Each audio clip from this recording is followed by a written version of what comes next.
Now the search is on for 3 people who police say at a Savannah rapper, a member of his entourage.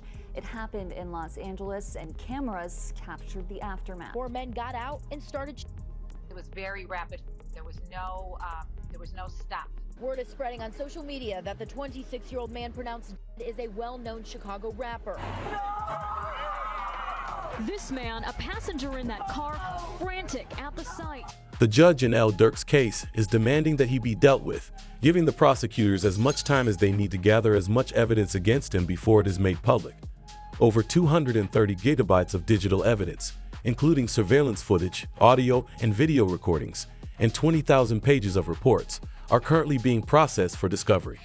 Prosecutors are even using online streamers to help them link evidence to crimes that occurred in Chicago, and even DJ academics have exposed Durk's own snitch by using his album names to map out a roadmap of crimes. 2020 Von, 2021 his brother dies. 2022, the niggas who his brother, they get clapped. The two Von, at least a cousin of theirs get clapped. 2023, he drops an album, I'm almost healed. You ever think about that, Chad? It's like poetic. 2020, Von dies. 2021, his brother dies. 2022, get back for both those situations. 2023, I'm almost healed. Great. This information alone caused the judge to deny Lil Durk's recent bond request when it was revealed that his attorneys had offered a $3.3 million bond backed by equity in his homes and cash from Sony Music. Nevertheless, the judge gave Durk's attorneys 3 chances to explain why the rapper should be released from prison. If they are unsuccessful, Lil Durk's career will come to an end. After hearing the arguments, which start with Durk's attorneys providing him with an alibi based on the lyrics that the prosecutors claim he self-snitched in, Durk's lawyer declared. In a court declaration in the M for Hire case, Lil Durk's producer claims that the Amazing Wayne and Jackie Boy song Babyface Ray, which the prosecution claims boasted about Ray's death, was actually recorded 7 months prior to the incident.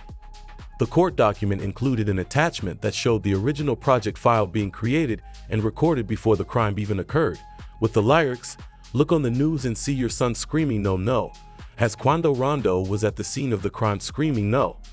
This revelation comes out of the LISL trial playbook. This man, a passenger in that car, frantic at the sight. Inside a courtroom, the prosecutors responded to this by saying they also connected it to other lyrics. Durk Wops told me they had an addy go get the location because they would link it to an announcement of Brit Baby, who claims he would have revealed Quando Rondo's location if Lil Durk had asked him because he respects him. Why is that? Then it's people like, you lined up somebody from your hood. Like, listen, I didn't. But at the end of the day, what's wrong with giving my friend the address? Oh, look, this is my boy. He lost his boy. Who did it could be around. 9 times out of 10, had he asked me, I probably would have been coking if he even asked anybody, if this is even true. But 9 times out of 10, like I said, can I leak a bar? Sure. I said if he make the call right now, I'd something. Right. Given that those 2 pieces of evidence may be the biggest coincidences in history, Durk's attorneys were prepared for this and would call out the federal government for failing to protect their client in the jail. They would then present the second reason for his release, citing sources that claimed that Lil Durk's quick transfer to prison was due to problems in his cell block. Since he is a well-known rapper, they likely targeted him for money in the commissary. They would tell the judge that Lil Durk isn't receiving the proper treatment and protection under the law and that he should be kept in a jail. Slams into Durk as retaliation, ultimately connecting it to 2 interviews by Quando. In their separate interviews, Rondo and L. Tim both made the same statement and had them published on the same day. While some see this as a strange coincidence, others think it was a plot by the feds to avoid targeting Quagu and Tim for seeking revenge against Durk, because, in Tim's interview, he stated that Durk simply threw his life away in an attempt to exact revenge for a feud that they were comfortable ending. No, like, shit, I was just protecting my little brother. When you did finally find out that it was King Von, how'd you feel? I was like, damn, if Brian did that stupid shit last night, he still would have been alive. That's how I was. But I was like, yeah, I ain't no the type person I am. Like, I'm a humble person. I ain't no disrespect to like his mama saying commit shit like that, cause I could easily get on that type of stuff and be clout chasing type. Like I ain't on that type. I'm a humble person, but it's like they ain't never popped that shit off. That would have never happened like that. Which was related to Quando Rondo's interview, in which he expressed the same want for a different approach to handling it. Durk gave away everything he had, including his family's many duties. Whoever on my side, they got kids and a mama that 100% love them. And at the end of the day, bro, all this bull that we talking about is stupid. That could have been handled a totally different way. It could have been handled to the point where a song and $3-4 million could have came out or whatever. Like that could have got handled in a legit way, in a music way. Many people thought Durk should be living this way after this went viral on social media, but others thought he should be protected by the law, because Charleston White even stated that people like Lil Durk and others who committed the crime of taking someone's life shouldn't be living happy lives in prison because they committed one of the most serious crimes in history. The YMW Millie, I'm so happy he in jail getting mistreated. Yeah, I'm so happy he in jail getting mistreated, homie. Homie, when you take a life, homie, you ain't got a right to complain about a motherfucking thing about being mistreated. When you done chose to play somebody. Prosecutors would then take their turn in court without holding back at all, announcing that the feds believed OTF Jam was the key to locking Durk up for all three crimes. In this Instagram live, Lil Durk noticed that OTF Jam was wearing a wire, and Jam was seen whispering in it while holding the top of his jacket to see if everything was connected. Number 1 was Stephen Matt, who got Lil Durk's brother D. Number 2 was OTF Jam's baby mom, who died after Lil Durk discovered that Jam had a wire around him.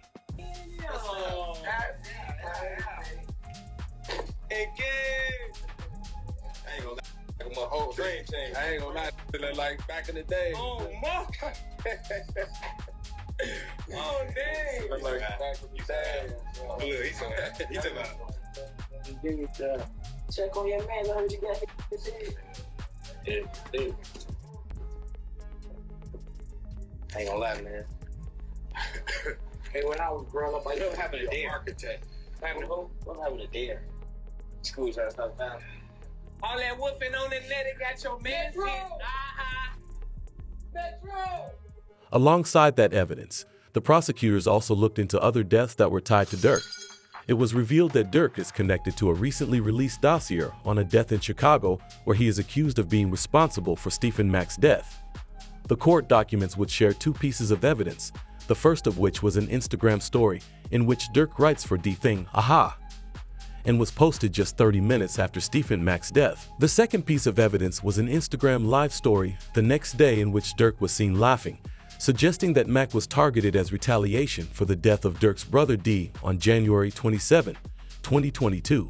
You can't see other shit. What? Tweaking my folks. Hey, somebody always said, slap a car.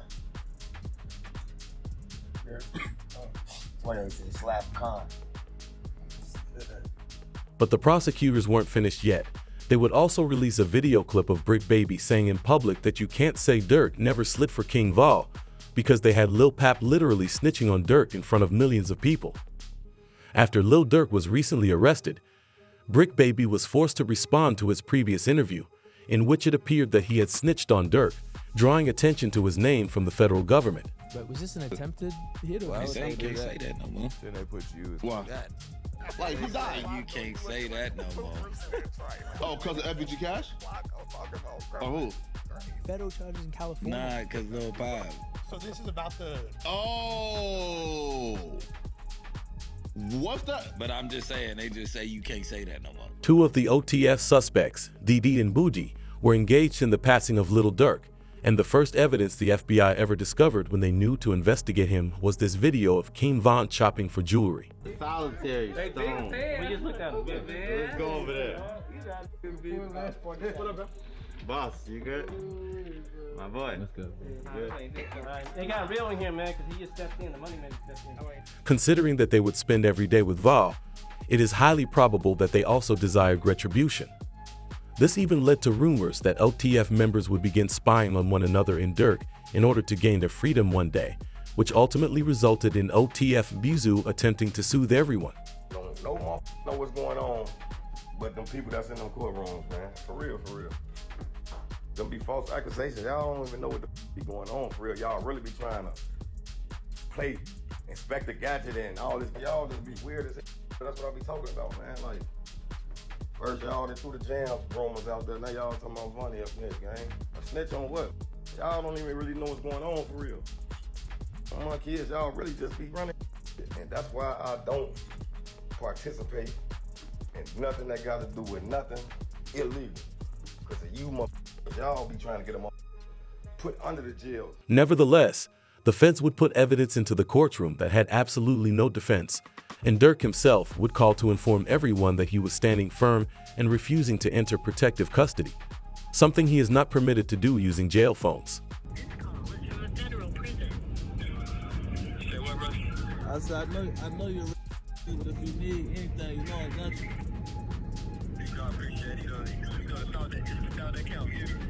Yeah, I know how that be, bro. It don't matter, bro. We ain't never moved our money except for that first time.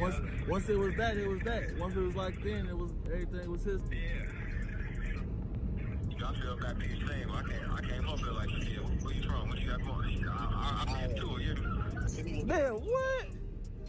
The PC. Hey.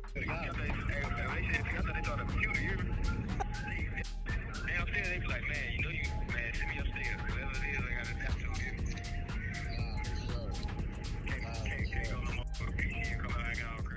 As even a lawyer online would say, I'm hesitant to say they have a slam dunk case on Durk Banks. I think they have a long way to go to prove the conspiracy against Lil Durk.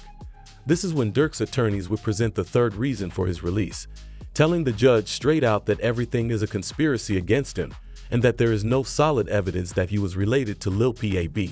When it comes to Durk Banks, you know, so far I've seen one text that says don't have them associate my name with any kind of flights that they're taking. Certainly that's not a good text, but is that the only text? Because that doesn't, you know, that in itself doesn't stand on its own. Certainly it's circumstantial, but like I said, we have to wait and see what other evidence they have. If they have a snitch, if they have videotapes or audio tapes of him saying something, I think that's a lot different than, hey, just make sure you don't associate my name with these guys. So I'm hesitant to say that they have, you know, a slam dunk case on Durk Banks. The same attorney would then also speculate on what Durk's release may entail. So it all depends on the hunger of the U.S. attorney and the AUSA that's involved. And if they want this individual badly enough, they'll make very attractive deals for these individuals. What does a very attractive deal look like? I think they go for the lowest hanging fruit.